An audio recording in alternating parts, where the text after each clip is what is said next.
Hello students, मैं Salim sir आपका स्वागत करता हूं नॉलेज ट्यूटोरियल्स में। आज हम सीखने वाले हैं 8th का maths chapter number 10 division of polynomials practice set 10.1। ये बहुत इजी चैप्टर है, लेकिन बच्चों के लिए सारी चीज़ें मुश्किल ही होती हैं। तो इस चीज़ को समझने के लिए आज हम स्टार्ट करने वाले हैं इस टॉपिक को। तो आराम से समझिएगा और एकदम इजी वे में समझ में आएगा आपको। ध्यान से देखते रहिए लास्ट तक वीडियो। ओके, चलिए शुरू करते हैं अपन। तो ध्यान दीजिए, यहाँ पे मैंने फर्स्ट क्वेश्चन लिया है चैप्टर 10 का, मतलब प्रैक्टिस सेट 10.1 का फर्स्ट क्वेश्चन है, थर्ड क्वेश्चन है और फिफ्थ क्वेश्चन है। हम 3 क्वेश्चन यहाँ पे लेने वाले हैं। जो सेकंड क्वेश्चन है एंड फोर्थ क्वेश्चन है वो आपको प्रैक्टिस करना है। इसके बाद में और भी 2 क्वेश्चंस हम लेंगे एंड रिमेनिंग क्वेश्चन आपको प्रैक्टिस करना है, क्योंकि जब तक आप प्रैक्टिस नहीं करोगे जब तक आप परफेक्ट बनने वाले नहीं हो। तो इसके लिए आपको प्रैक्टिस करना बहुत ही इम्पॉर्टेंट है। ओके, तो चलो स्टार्ट करते हैं। यहाँ पे देखिए, सबसे पहले हमको क्या दिया हुआ है, 21m² डिवाइड बाय 7m। तो यहाँ पे ज़्यादा दिमाग नहीं लगाना, एकदम सिंपल सा जैसा मैं बताता हूँ स्टेप बाय स्टेप वैसा ही करना है। ओके, तो देखो यहाँ पे सबसे पहले हम लिख लेंगे यहाँ पे अपना सॉल्यूशन। अच्छा, आप लोगों ने तो डिवाइड किया ही है, तो सेम वही डिवाइड करना है, सिर्फ थोड़ा सा फंडा मैं बताऊंगा उसको ऐड कर देना है, ज़्यादा कुछ नहीं। और डरना नहीं है, यहाँ पे नंबर है, यहाँ पे क्या है, यहाँ पे क्या है, डजेंट मैटर। ओके, तो देखिए यहाँ पे सबसे पहले हम जैसा डिवाइड करते हैं वैसा ही करेंगे। 21m² divide by 7m। Okay, तो अभी यहाँ पे आप लोगों को समझ में आ रहा होगा कि नहीं आ रहा होगा, बट मैं आपको बताने की कोशिश करूँगा। ये जो नंबर होता है ये नंबर को डिवाइड करेगा, और ये जो वेरिएबल है वेरिएबल को डिवाइड करेगा। ओके, तो देखो अब इसके लिए तुम्हें क्या करना है, अभी रैंडमली बोलो यार ये कैसे कैसे नहीं, तो ध्यान दो। यहाँ पे सबसे पहले आपको यहाँ पे 7m लिख लेना है जो हमारा वैल्यू है। उसके बाद इसमें हम कुछ तो मल्टीप्लाई करेंगे, देन हमें क्या मिलने वाला है, 21m²। ठीक है, ये हमारा रफ है, ये आप करोगे तो ज़्यादा बेहतर होगा, आपको प्रैक्टिस में और इजी हो जाएगा। अब यहाँ देख रहा हूँ तो मैं 7 3 21 आ गया। अच्छा, यम का स्क्वायर चाहिए तो मैं यम से मल्टीप्लाई कर दूंगा, तो यम इंटू यम स्क्वायर हो गया। इसका मतलब जो मेरा कॉटेंट है वो ये है, जो मेरा कॉटेंट है वो ये क्या है, 3m। तो 3m से मैं मल्टीप्लाई, अच्छा जो मल्टीप्लाई करने के बाद सेम टू सेम आना चाहिए। तो जैसे देखो मैंने किया है 3m से मल्टीप्लाई 7m इंटू 3m, तो यहाँ पे 21 आ गया है, 21m² आ गया है। देन मैं यहाँ पे लिख लूँगा 3m, जिसका हमने मल्टीप्लाई करने के बाद में 21m² आ जाएगा, राइट। उसके बाद हमें क्या करना है, यहाँ पे हम माइनस करते हैं तो इसका साइन चेंज हो जाता है, बट यहाँ सिंगल माइनस है तो हमें लिखने की ज़रूरत नहीं है। Obviously minus, same to same minus होगा तो आंसर क्या आएगा, 0 आएगा। ओके, ठीक है। अगर आपको क्वेश्चन में पूछता है, अगर आपको क्वेश्चन में बोलता है कि आपको क्वोटेंट भी लिखना है और रिमाइंडर भी लिखना है, तो आप क्वोटेंट और रिमाइंडर दोनों लिखना है, तो आप इस तरीके से लिख सकते हैं। आपको ये समझ में आया होगा मेरे ख्याल से, ठीक है। हम लोग अभी आगे करेंगे और भी, तो धीरे धीरे आपको आ जाएगा। तो हम यहाँ पे सिंपली लिख देंगे क्वोटेंट कितना, हमारा क्वोटेंट आया 3m एंड रिमाइंडर कितना आया हमारा 0 ओके, तो पहला क्वेश्चन सॉल्व हुआ। इस चीज़ को और अच्छे से समझने के लिए आप वापस से देख सकते हैं। इस चीज़ को मैंने सिंपल सा यहाँ रखा था, मुझे चाहिए था 7 3 21 m इंटू m²। तो ये तो सिंगल है, सिंगल डिजिट है, इसलिए थोड़ा सा आसान है, लेकिन धीरे धीरे ये चीज़ और बड़ी होते जाएगी। और देन हम लोग डिवाइड लिखेंगे यहाँ -9p²। ठीक है, इसको भी हम सेम इसी तरीके से करेंगे, लेकिन आपको यहाँ पे एक चीज़ मैं बताऊँगा, आप इस चीज़ को ध्यान से देखोगे तो आपको समझ में आएगा। ठीक है, तो चलो हम लोग यहाँ लेते हैं -9p² इंटू हम कुछ करेंगे और हमें चाहिए -48p⁴। ठीक है, लेकिन अब आप लोग बोलोगे कि 9 के टेबल में तो 48 आता ही नहीं है, तो 48 नहीं आता है तो 45 तो आता है, वो रख के देखते हैं। उसके नेक्स्ट क्या होगा वो भी मैं आपको बताऊंगा, ताकि आपका जो डाउट है वो खत्म हो जाए। तो 9 5 45 हम ले सकते हैं, बिकॉज 9 6 54 हो जाता है, और यहाँ पे p² लेंगे तो नॉर्मली आप सोचोगे ऐसा ही होगा, लेकिन हाँ ट्राई करते हैं, देखो क्या होता है, आपको आगे पता चलेगा। तो मैंने लिया यहाँ पे 5p², तो यहाँ पे हमारा माइनस प्लस, तो आंसर 48 की जगह 45 आ गया। ओके, तो 45p⁴, और जैसे हम माइनस करेंगे तो ये माइनस वाला प्लस में कन्वर्ट हो जाएगा। तो अभी माइनस प्लस, तो आंसर देखो बड़ा कौन है, माइनस है, तो माइनस का साइन आएगा। देन आफ्टर यहाँ पे 3p⁴ आएगा। तो अभी हमें यहाँ पे पता होना चाहिए कि जब हम डिवाइड करते हैं तो जो इसका स्क्वायर है, जो इसका पावर होगा, जब तक उससे छोटा नहीं आएगा हम छोड़ नहीं सकते। इसका मतलब हमको इसको और डिवाइड करना पड़ेगा, ठीक है। तो इसके लिए हम क्या करेंगे, देखो ये हमारा रॉन्ग है, रॉन्ग मतलब इसको और डिवाइड करेंगे तो हमें अलग मेथड करना पड़ेगा। तो उसके लिए हम पहले से ही आपको समझा देता हूँ कि कैसे करना है आपको।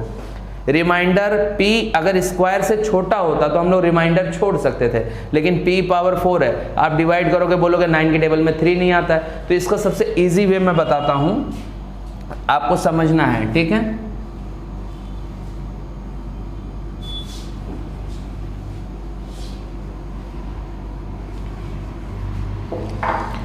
ओके तो देखो मैंने आपको पहले भी बताया था कि जो -48p पावर 4 है हमें यही चाहिए। तो अब क्या करेंगे, तो सबसे पहले p स्क्वायर तो नॉर्मल है जो चाहिए हमें, ठीक है। अब आप लोग को लग रहा है कि 9 के टेबल में 48 तो आता ही नहीं है, तो फिर कैसे होगा। तो देखो मैं आपको बताता हूँ, सीधा सीधा आप 9 को ही गायब कर दो। तो 9 से हम डिवाइड कर देंगे तो 9 गायब हो जाएगा, p स्क्वायर p पावर 4 हो जाएगा। समझ में आया आपको इतना। उसके बाद में आप बोलोगे 48 चाहिए, तो भाई 48 हम ले लेंगे। अब बोलोगे सर ये कैसा, हाँ तो ये ऐसे ही होगा, 9 से डिवाइड हो गया, 48 रिमेनिंग बचा जो 48 आ जाएगा। बट हमें चेक करना है कि जो हमने कॉटेंट लिया है क्या वो डिविजिबल है। तो देखेंगे हम यहाँ पे, तो देखो ये 3 के टेबल में आता है, 3 3 ज़ा 9, और ये भी 3 के टेबल में आएगा। कैसे आएगा, देखो यहाँ पे 3 3 ज़ा 9, 3 3 ज़ा 9, ये दोनों डिवाइड हो गया। अब बोलोगे 9 1 ज़ा 9 तो कर रहे थे सर, तो सर ये इसकी बात कर रहा हूँ मैं। यहाँ पे देखो अगर ये 9 है, अगर ये 9 है तो यहाँ पे 3 3 ज़ा 9 हुआ। तो अब इससे मैं इसको डिवाइड कर रहा हूँ, चलो 3 1 ज़ा 3, रिमेनिंग 1, 3 6 ज़ा 18, यानी 16/3 आया। ये तो हम बदल नहीं सकते, इसको तो हम बदल नहीं सकते ना।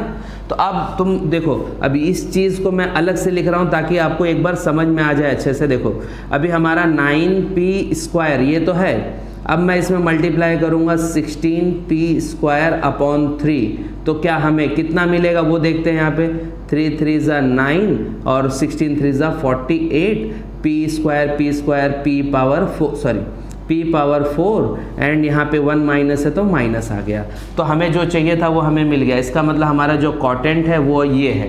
तो हम कॉटेंट की जगह पे ये लिखेंगे 16p स्क्वायर अपॉन 3।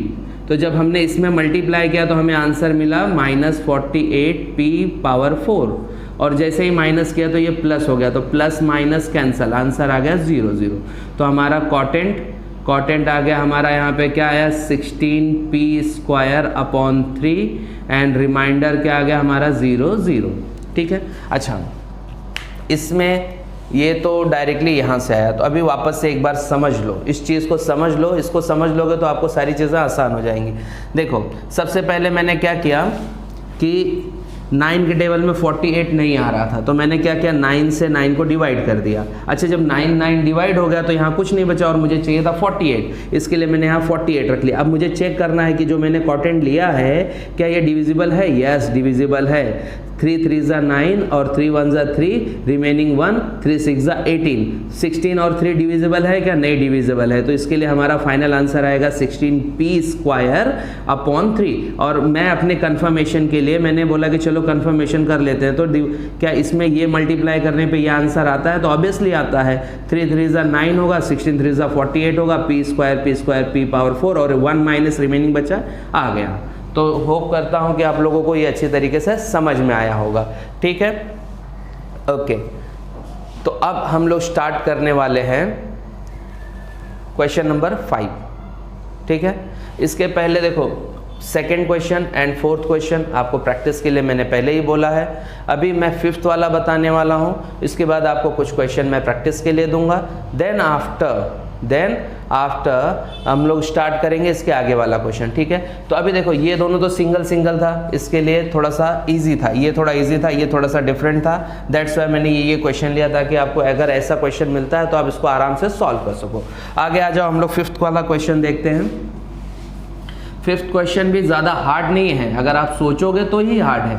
ओके तो देखिए यहाँ पे सबसे पहले हम वही अपना काम करेंगे, सॉल्यूशन के बाद में हम यहाँ पे लिखेंगे 5x³ माइनस 3x², यहाँ पे लिखेंगे x², ठीक है।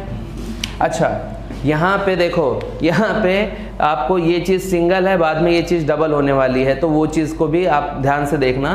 तो अभी यहाँ पे अपने को क्या देखना है, अपने पास x² है और x² है, मुझे क्या चाहिए। अब देखो, हर बार अगर ये करते जाओगे तो प्रैक्टिस कैसे करोगे, तुम एक्सपर्ट कैसे बनोगे, फिर इधर करो फिर इधर लिखो, तो थोड़ा सा अपने को इम्प्रूवमेंट करना होगा। तो कैसे इम्प्रूवमेंट करेंगे, देखो x² है, यहाँ पे 5 है, 5 है क्या, नहीं है, तो हम 5 लेंगे, ठीक है। 5 लिया, x² है, यहाँ पे x³ है, तो मुझे x चाहिए, क्योंकि ये प्लस होगा, इस पर पावर कुछ नहीं है, मतलब 1 है, ओके। तो यहाँ पे देखो 2 + 1 कितना हो जाएगा 3, तो और यहाँ पे मल्टीप्लाई करोगे, अगर मैं लिख के भी दे देता हूँ तुम्हें, x² × 5x is equal to, तो x × x x³ हो गया, और यहाँ पे 5 × 1 = 5 हो गया, तो हमें मिल गया हमारा आंसर 5x³। तो माइनस किया तो ये प्लस में है, देखो ये प्लस में था तो ये माइनस में हो जाएगा, तो ये कैंसिल होकर 0 0 आएगा। उसके बाद में जो रिमेनिंग बचा वो पूरा उतार लेने का, अभी तो सिंगल ही है ना, और भी रहेगा तो पूरा उतार लेने का। यहाँ पे 3x², अभी देखोगे तो x² तो है ही है हमारे पास, लेकिन यहाँ माइनस है, क्या है, यहाँ पे माइनस है, तो ये माइनस है तो हम यहाँ पहले माइनस लेंगे, और x² तो है ही है हमारे पास, तो हमें सिर्फ 3 चाहिए, तो हम यहाँ पे 3 ले लेंगे। तो अब देखो जब मल्टीप्लाई करेंगे तो मैं फिर से तुम्हें लिख के दिखा देता हूँ, x² × 3 is equal to 3x² होगा, तो ऑब्वियसली वही होगा, और माइनस की वजह से यहाँ माइनस आ जाएगा, ख़त्म बात। तो -3x², सेम टू सेम आ गया। अब जैसे ही सेम टू सेम आएगा तो हम इसको क्या करते हैं, माइनस करते हैं। तो जब माइनस करेंगे तो ये साइन चेंज कर देता है, देखो यहाँ माइनस का प्लस किया, ओके, यहाँ माइनस का प्लस किया, यहाँ देखोगे तो प्लस का माइनस किया, वैसे यहाँ पे भी देखोगे माइनस का प्लस होगा। तो अब ये साइन नहीं देखना, हमने को देखना ये प्लस में है, तो प्लस माइनस 0 0। तो फाइनली हमारा कॉटेंट क्या आ गया, कॉटेंट आ गया 5x - 3, और रिमाइंडर क्या आ गया, रिमाइंडर हमारा आ गया 0 0, ओके। तो स्टूडेंट्स, मैं समझता हूँ कि आपने तीनों क्वेश्चन देखा होगा और आसानी से समझ में भी आएगा। 1-2 बार और आप इस वीडियो को देख लो, और जितना हो सके इस वीडियो को शेयर करो एंड लाइक एंड सब्सक्राइब करो, ताकि इसके बाद जो कंटिन्यूअस वीडियो आने वाला होगा वो आप तक आसानी से पहुँच सके, ठीक है। Okay, thank you. Thanks for watching this video. Please like, share and subscribe this channel.